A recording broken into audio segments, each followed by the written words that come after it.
Hi, this is Mimi. And this is Lee. In this episode of Beyond Dieting, we're beginning the conversation about how your relationship with your body influences every action or inaction and every decision or indecision you make. In fact, body image can dominate your whole life if you let it. So just going back to my own story, just to give an example of what dieting and diet culture have been for me, what I have experienced. When I was in elementary school, I felt uncomfortable in my own skin. I thought I was too big, especially in my thighs. This just came from sitting on like a wall on the playground or just sitting somewhere with my friends. I noticed that my thighs were bigger than theirs. I think a friend actually was noticing very innocently. This is when we were kids, so we're not like calling each other fat. It was just like an objective observation that her legs, and she was like a little stick and very athletic, were smaller than mine. And but wham, it takes one comment or one moment of observation to feel conspicuously different. And I wasn't sure that different was a good thing at all. In fact, I decided being different in any way was bad. And of course, when I look at photos of me at that age in elementary school, what I see now looking back is a completely normal little girl. Maybe not actually skinny, but completely normal, like not any kind of overweight. And are my legs muscular? Is that how I'm built? Absolutely. Was I too big? Far from it. Yeah, I can relate to that so much. And it's really, it's interesting that you brought up thighs, because that was like the first part of my body that I remember being pointed out by others. And of course, it was my brothers. And so they used to love to call me, they would accuse me even of having Earl Campbell thighs.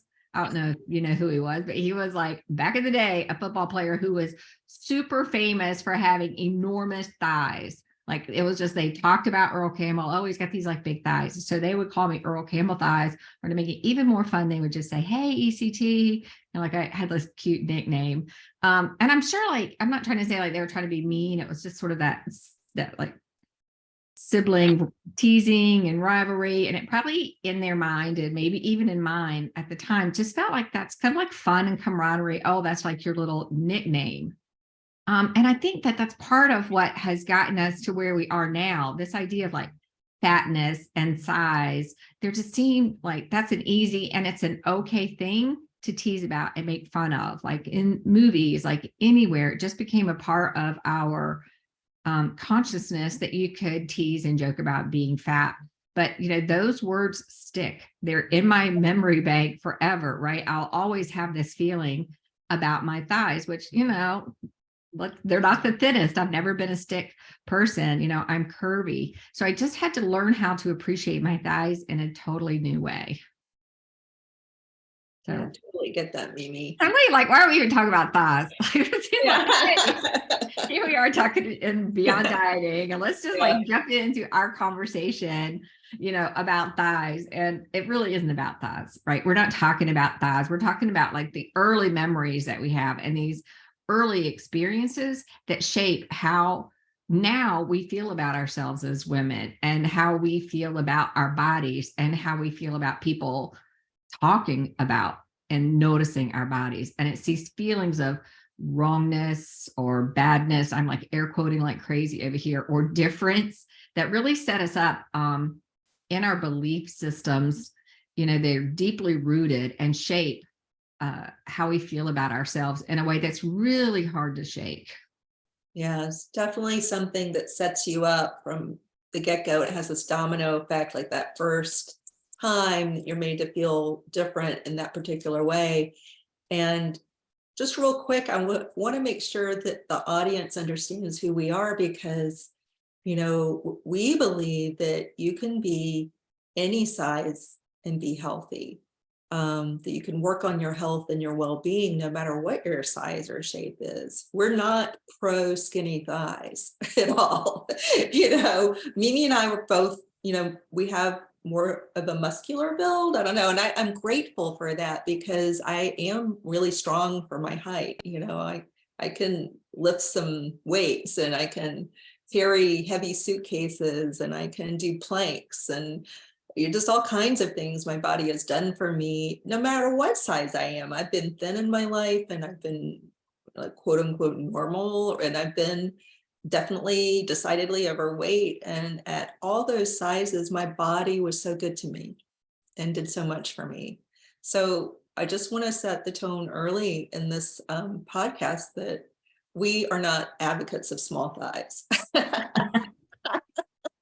You don't have to be in the small thigh club to be Right. listening to us. No, really, Yeah. I think that was just really illuminates Yeah. how we can like get in our head and spin about these ideas of size and appropriateness and wrongness. Mm-hmm. And we believe that if you want to lose weight and tone your thighs, absolutely, like those are goals of yours, those are dreams of yours. And there's just a way that we can go beyond the dieting mentality.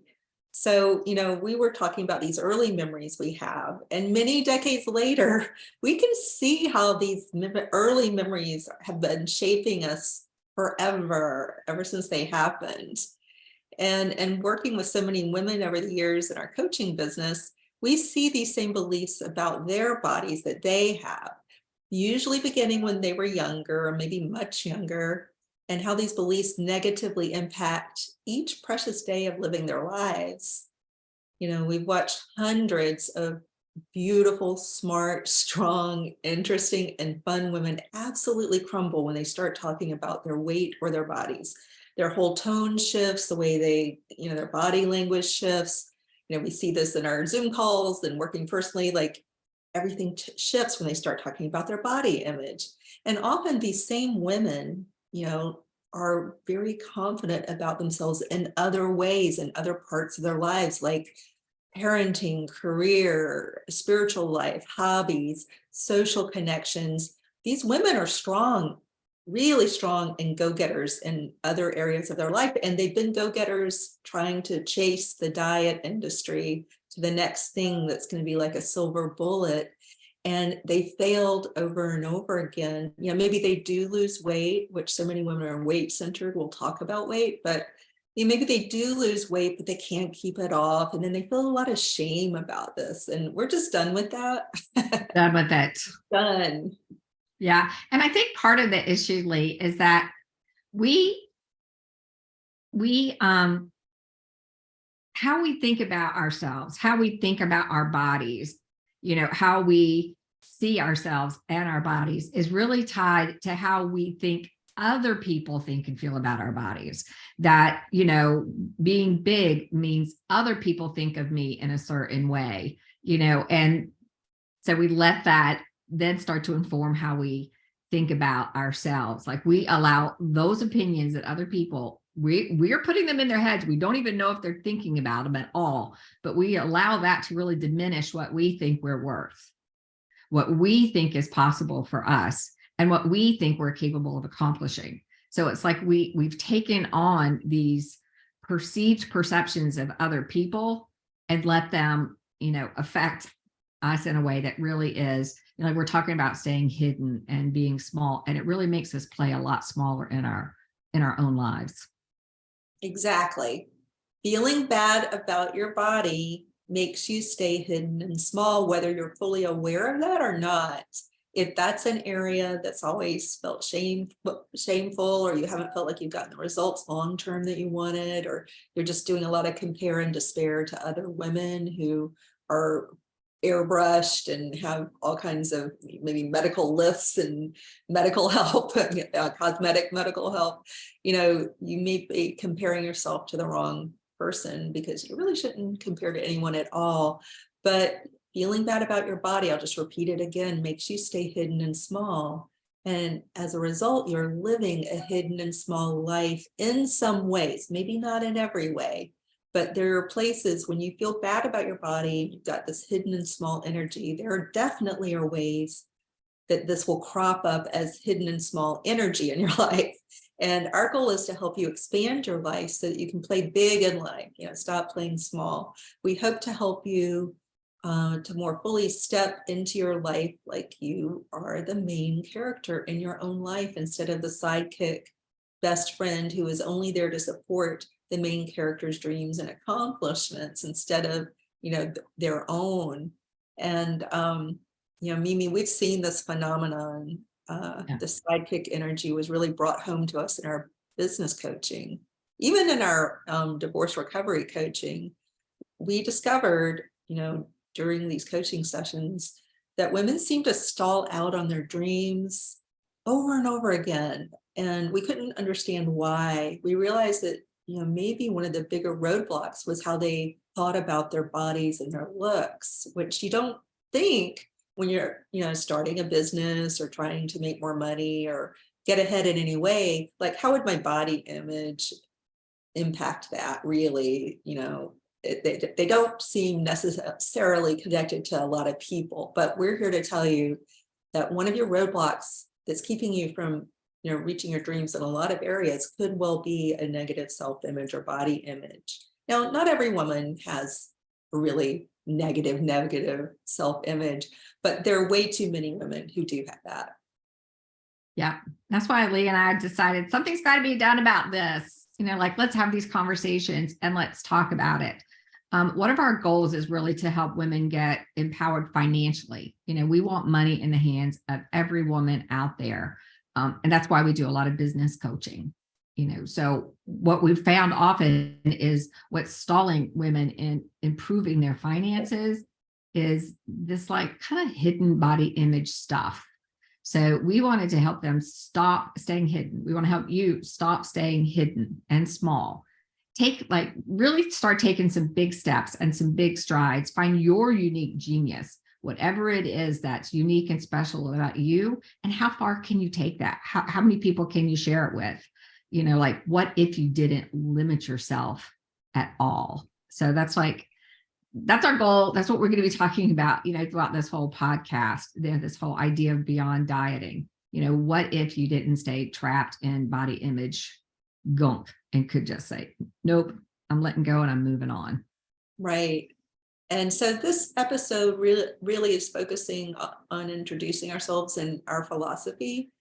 But also we want to focus on staying hidden and small in this episode due to your body image or self-image. So what does hidden and small look like in your world? It could mean that you tend to play it safe so that you don't get hurt. In all areas of life, you may play it really safe. And if that's you, because what happens is you get into a rut. You do the same thing over and over again.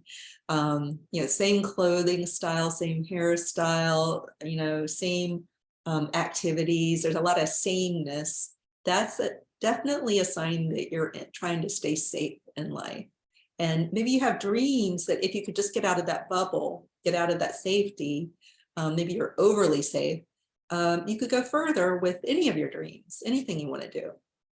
Yeah, I like that you started that, Lee, because a lot of women aren't walking around thinking I'm staying hidden and small, right? It's sneaky how it shows up in your life. And, being in this repetitive pattern of saying this is definitely one of them. And I think another thing, if you notice that overall, my life isn't exactly where I want it to be. I'm not getting the things in life that I want. And I just don't understand why, I can't seem to be getting raises at work. My love life is stagnant. I'm either making poor choices or no choices, not having it at all. My savings is ho hum. I can't seem to get any momentum behind that. It's just that I'm just so comfortable where I am and I don't want to rock the boat or do anything. And so my life isn't changing. So it's it takes a little bit of bravery to not be hidden and not be small. So if you're thinking it's that whole sameness thing that Lee was talking about, playing it safe, if you start to notice that these things that you wanted some growth and movement in aren't happening, that's one of those hidden signs that you are hidden. Yeah, wanting to play it safe. Mm-hmm. So you could substitute hidden, small, or safe. All those words are interchangeable. And again, like Mimi said, it's not always obvious to you because we don't walk around with those sentences in our heads. So another way you might be staying hidden is staying hyper focused on having everything be perfect around you, or everything be perfect about your own body.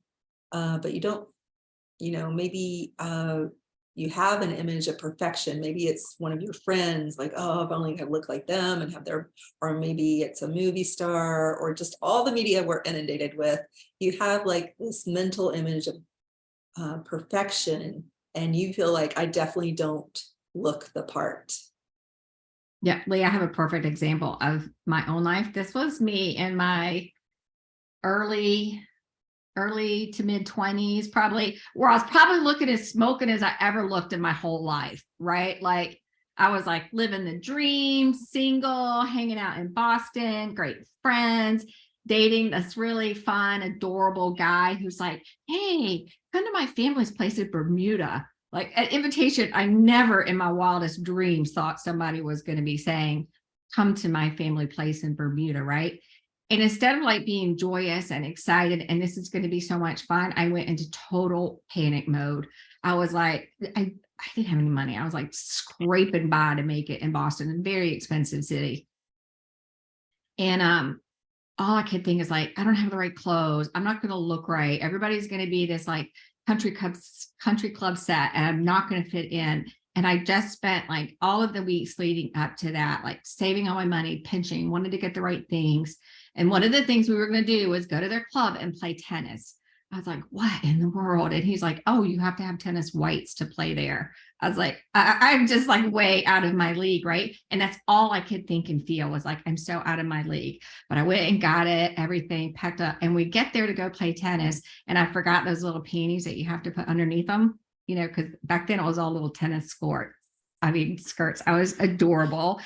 And I was like, so obviously I couldn't even walk out on the court and play because I couldn't go out there and without any underwear underneath my little skirt or the wrong one. I just was a panic, and you couldn't pay for everything there. It had to be charged. So I literally had to charge to his father the right attire for me to go out on. I was humiliated. And so when I think back on that trip, instead of remembering how magical and beautiful it was, all I can remember is the panic to get ready, the absolute shame that even with all that preparation, I wasn't prepared, and I showed up and had this huge humiliating moment. And it was like that idea, just like you were talking about, I felt like everything had to be perfect because I wasn't comfortable in who I was and who my body was, that I physically didn't look the part for this, literally 3-day trip to Bermuda, which should have just been joyful and blissful.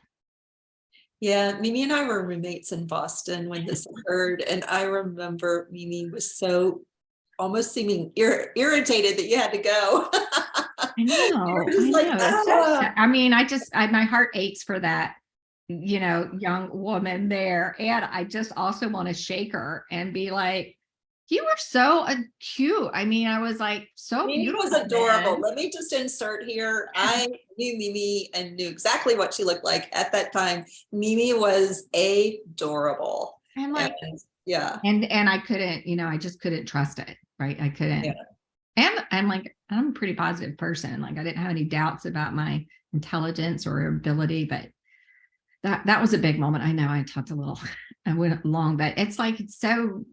No, that's a really good story. I bet so many women can relate. Like maybe their boyfriend didn't have a place in Bermuda, but I'm sure anybody listening to this has a story like that where they were so freaked out. Like maybe it was a pool party with a bunch of pool party with your work colleagues. Like who thought of that? That was a good idea.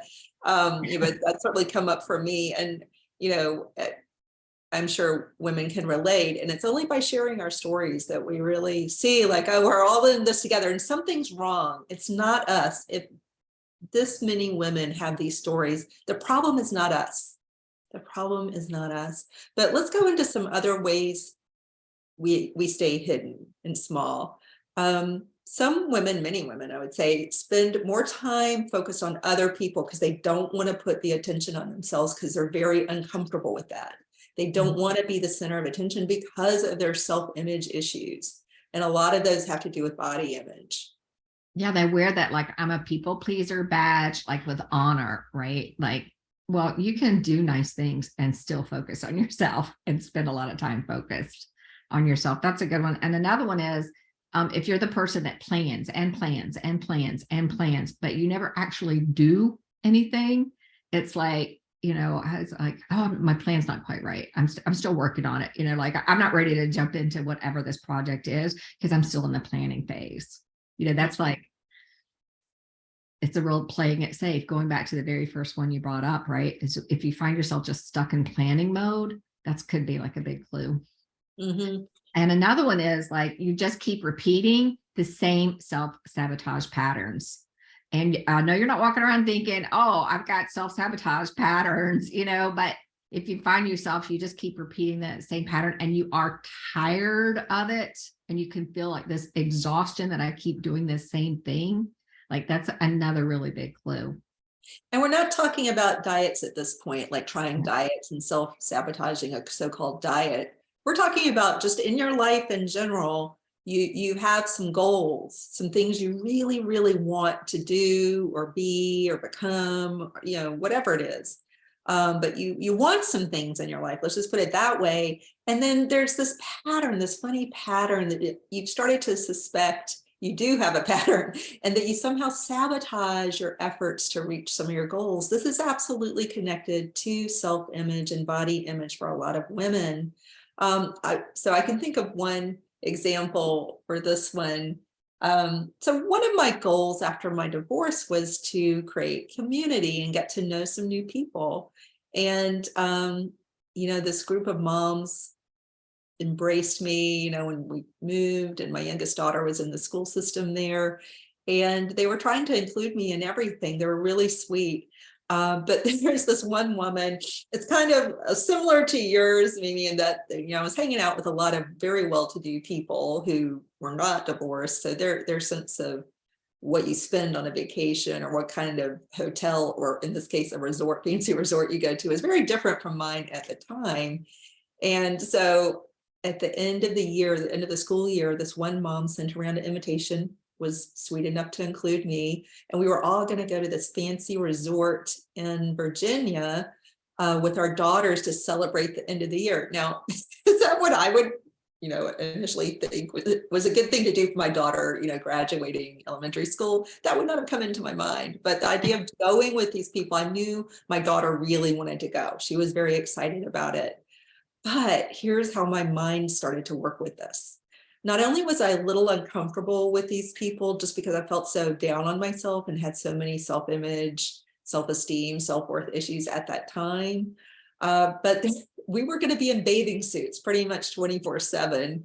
And then also going, like at this resort, you had fancy dinners where you had to wear like fancy clothes. And a lot of these women were really thin and could wear strapless bodycon kinds of dresses. And I didn't have that wardrobe. And I was just, it's amazing to me how terrified I was to be in a bathing suit all the time with these people. It made me crumble. There were a lot of reasons where it would have been like kind of uncomfortable anyway, because they just lived a different lifestyle, had a different life than me. But it was a bathing suit that took me down. And ultimately I, you know, decided that we weren't going to go. I know that's like, and then you have to start feeling guilty about that, right? Like, Yes, oh, I feel very guilty about my daughter missing it. yeah, Yeah. yeah. And it was like, I think that's such a powerful story because how many social engagements do we not go to Mhm. or stress about going to because of that? Yeah, I know. It's like we don't want that for you or for anybody. Oh, and I Any wanted, more. wait, real quick, I just wanted to make a point, because people maybe don't know us yet or know enough about our philosophy, but we're not talking about, oh, well, of course we were a certain body size, so of course we felt that way. Women at any body size can feel these same things. Yeah. You could be what other people objectively would call slim or slender or even thin, but you yourself have this kind of self-image, body image issue is not necessarily reflected back by society. It's all in your mind and how you see yourself. Yeah, absolutely. I mean, that was the whole my thing about going to Bermuda. It wasn't necessarily a body size image. It just was an overall self-image thing that now when I look back at it can tie it into just not feeling comfortable in my skin Right. and who I was in this body. I think another way that it can show up where you're staying hidden is if you just give up on things too easily.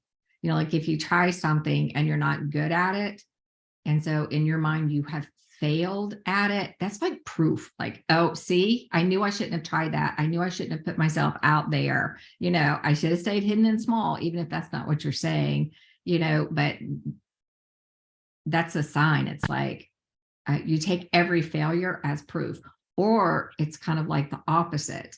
You know that something's not working for you. You know that it's not good for you. It's not right for you. And you stick with it just way too long because it just feels more comfortable to be there. You know, it's like I'd rather sit in this discomfort and upsettedness, you know, and being in the wrong place more than I want to change, because change is scary. Like, what if I change and it's even worse than what I have? You know, so it's like I'll sit in this discomfort because I'm afraid of what might be out there. Yeah, and we're saying, you know, part of why you're staying safe and in comfort and giving up too easily, or maybe sticking around too long, it can relate to body image at the root of it. If you do have a body image issue, the point we're trying to make is it impacts all areas of your life, whether you're seeing it that way or not. It has a tendency to do that. Another pattern is, and we're saying some things in different ways just so you can recognize yourself, because our goal is to help us all break free of diet culture and to feel better about ourselves, feel comfortable in our own skin. But you may start to reflect on your life in middle age or whatever. You've had enough times around the sun where you've noticed that maybe you keep making your own messes in your life. And you're seeing that you are the common factor and you want help, like right now. Like, how do I stop creating these messes? And, you know, it goes to self-sabotage and staying stuck, all the things we've been talking about. Part of that reason is self-image, which for so many women, if you keep tracking back, has to do with body image. A lot of your self-image has to do with body image. And while you may not think that that is making the mess in your life, if we were working together one-on-one or in a small group session, you would start to see the patterns can relate to your self-image, and at the heart of it, your body image. Yeah. And I think it's like if you start to notice that your behavior changes when you feel self-conscious about your body, and it can change in all different ways, right? Like maybe you're the type of woman that gets super clingy and, you know, gets that kind of needy feeling. You know, maybe you just turn awkward and weird. I feel like I could be all of these at different times, right? You know, you become that nervous, chatty Kathy. I definitely have those moments in my life where it's like, you know, or maybe like you want to become the life of the party. Like maybe Yes. if I'm just so entertaining, you know, Yes. then people won't really be paying attention to me. They'll be paying attention to this persona or character that I'm creating. You could like I think some women just become distant and avoidant, right? They're like the Yes. wallflower that kind of stays in the corner and Yes. doesn't do anything. I think some women have a tendency to become slutty. Like, oh, here's one way I can prove that my body is okay, right? Mhm. Like I can, hopefully as we get older, we do that less and less, but you know, Yeah. it's just any, you know, just throwing out different ideas to see maybe if one of these seems like you. It's like whatever kind of persona that you pick up and you look back on it, you're like, dang, I wish I hadn't acted like that. Or, you know, that behavior, that wasn't even me. Like, I don't even, why was I even doing that in the first place? Like, I just wanted to go to this party and just be me and have a good time. And that self-consciousness just, I don't even know where that other person came from. Yeah, it's like if you find like, and a lot of us can, I know a lot of you can relate. It's just that when you are self-conscious about something, but again, for so many women, it has to do with how you look, but it could be other things too. that you don't fit in with a certain crowd socioeconomically or whatever it is. Age is one. Age, right? That when we feel self-conscious, we start to behave in a weird and unhelpful way, in a way that we wish most of the time, like, I wish that, why was I like that? Like Mimi was saying, and you don't understand why you shift into this weird behavior rather than just being comfortable in yourself. I have a story about this. It was really embarrassing, Mimi. I think I've talked to you about this. I went to a pretty high level marketing kind of retreat where we were rubbing elbows with CEOs and famous people. And, I was there to learn from them and really excited about it. And so what happened was we had this moment between sessions where people were mingling and a lot of people were going up and shaking the hands of the people, like kind of the luminaries there. And I was pushing myself to be uncomfortable and do the same. But right before it was my turn to go up and shake hands, because I was waiting for the crowd to clear, someone had snapped a photo of me and was kind enough to share it with me, because they liked me. I'd made friends while I was there and they liked me and they wanted to share this photo. But when I looked at the photo, Mimi, I was horrified. I was so horrified. It sent me into this immediate emotional tailspin. And then suddenly it was my turn to speak to these people and shake hands. And I don't even know what I said, Mimi, but my mouth opened and I started talking. And part of me in my brain is like, what the heck are you doing? Why are you saying this? Why are you being like this? Is not you. And it was so humiliating, but it was because I was so thrown by that photograph. It's so ridiculous to think that that could do something, but I know people relate to this. And I was being somebody I really am not. And I was very humiliated. And it was captured, right? Yeah. Captured in an image. I can't even talk about how many images that I loved the moment. And then I saw a picture of me in that moment and it ruined that moment.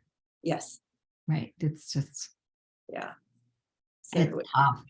And like we're just trying to give you some different ideas or ways, like we're not saying or believing that you can relate to every single story or example or manner of being hidden, but we just want you to start thinking about this list and asking, like, am I doing that, or where am I doing it? Because odds are you're doing this in some way. Like there's some way your perception of yourself and your body and how you fit and move in the world is affecting you.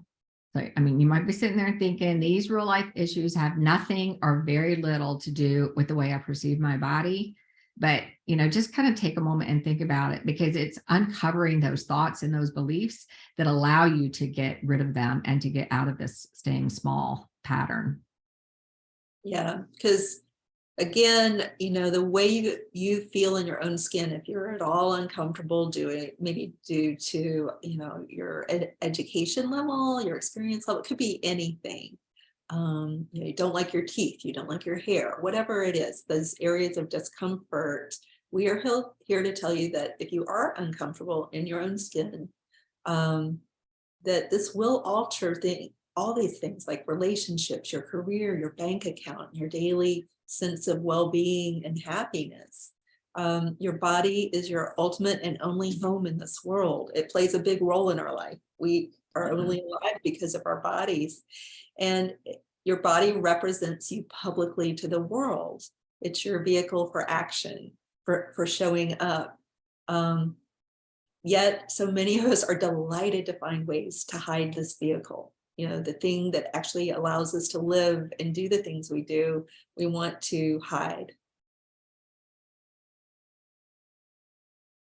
Yeah, I mean, you can think of all the ways you literally hide: not showing up, oversized clothing, you know, um, standing in the back of the room, standing in the back of photographs.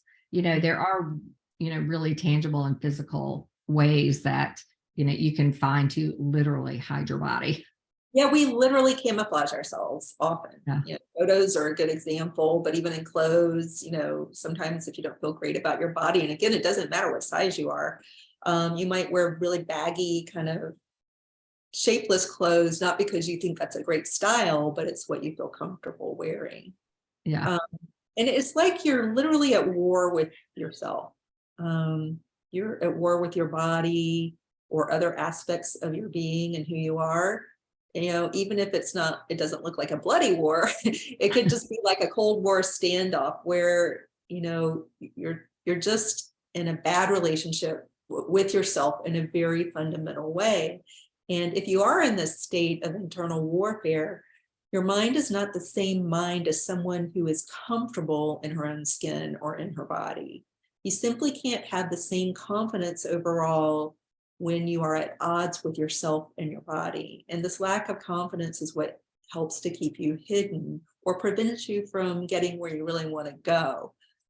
Yeah, I love that. So this is the starting point, right? This is the first episode in this Beyond Dieting series. This is just the beginning to start helping you see how your body image might be impacting the choices that you make in life, and therefore the result of those choices that you're making. It's like impacting your career, your self-employment dreams, like your income, like all of your relationships, romantic, family, friends, neighbors, school, you know, and really impacting your overall quality of life. We want that to start up leveling, you know, really want you to become the best and most authentic version of you. And not because we demand that you be that way. It's what we've discovered. This is the pathway to happiness is a weird word, and Yeah. people take that word in differently. But you know, what we'd like for you to do, what we want to help you do, is to feel comfortable in your own skin and to value yourself and respect yourself. Absolutely. So thanks for joining you, and we'll see you in the next episode. Bye.